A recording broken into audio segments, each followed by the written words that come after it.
sieste devenue une tradition au fil des ans pour la famille princière monégasque et tous les habitants du Rocher. Presque chaque année, le Festival international du cirque de Monte-Carlo installe son immense chapiteau à Fontvieille, l'un des quartiers de Monaco. Un rendez-vous au cours duquel le public en prend plein les yeux et que les membres du palais monégasque ne manqueraient pour rien au monde.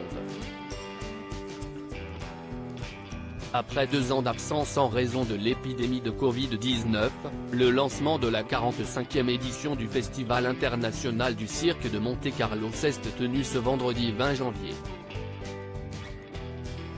Clowns, artistes et organisateurs ont accueilli de la plus élégante des manières le prince Albert de Monaco, sans Charlène et les enfants Gabriella et Jacques, 8 ans, mais en compagnie de sa sœur Stéphanie de Monaco, présidente du festival depuis 17 ans. Fan de cirque, la princesse de 57 ans était aux anges. Non seulement pour la soirée exceptionnelle qu'elle s'apprêtait à passer mais aussi, et surtout, parce qu'elle se trouvait en compagnie de 2 de ses enfants, Camille Gottlieb, 24 ans, et Louis Ducruet, 30 ans, venus au bras de son épouse, Marie, enceinte de leur premier enfant, une petite fille. 2023, l'année de la joie.